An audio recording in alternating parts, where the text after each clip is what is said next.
Halo, ya sekarang mau bahas tentang putusan MA ya, terkait usia, balik lagi ini usia untuk jadi gubernur.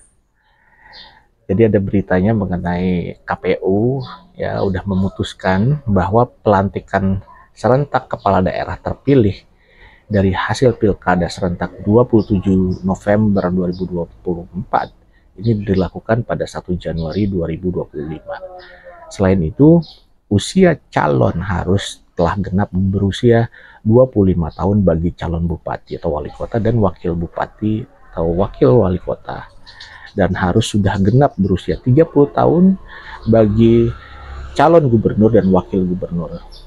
Nah, pada tanggal 1 Januari 2025 nanti, berdasarkan keputusan tersebut, KPU mengikuti keputusan Mahkamah Agung yang mengubah syarat batas usia calon kepala daerah di Pilkada 2024. Nah, ini putusan KPU itu sebenarnya bertentangan dengan aturan di dalam undang-undang tentang pemilihan kepala daerah. Karena dalam undang-undang ditetapkan bahwa syarat usia itu adalah syarat calon, bukan syarat saat pelantikan. MA mengabulkan permohonan hak uji materi yang diajukan oleh Ketua Partai Garuda, Ahmad Rida Sabanai, terhadap KPU pada 29 Mei lalu. Putusan MA tersebut mengubah keputusan KPU tentang syarat umur calon kepala daerah dari 25 tahun untuk bupati atau wali kota dan wakilnya, dan 30 tahun untuk gubernur dan wakilnya, saat mereka ditetapkan sebagai calon oleh KPU, menjadi dihitung berdasarkan tanggal pelantikan.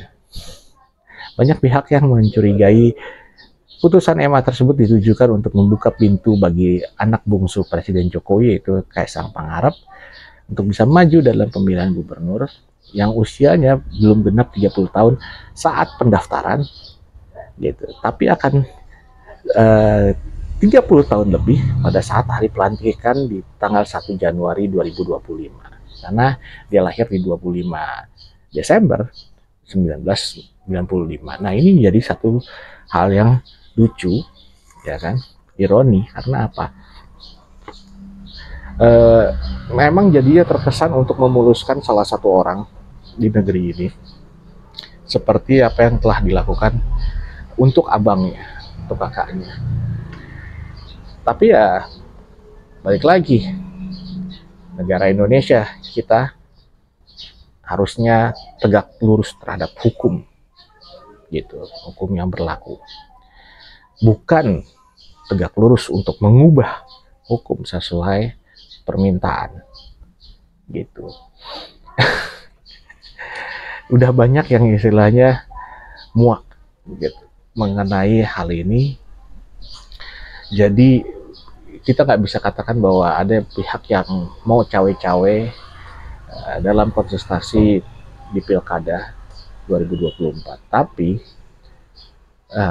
ini nggak secara langsung cawe-cawe dari pimpinan pucuknya, menggunakan tangan-tangan dari cabang-cabangnya, dari ranting-rantingnya.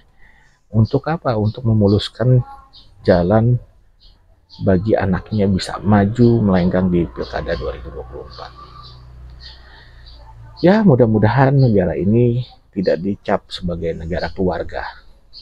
Karena esensinya perjuangan bangsa ini terjadi bukan hanya oleh keluarga, satu orang, dua orang, tapi melibatkan seluruh elemen pihak yang ada di bangsa untuk bisa merdeka.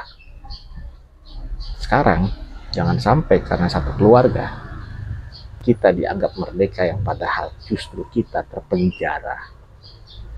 Terima kasih.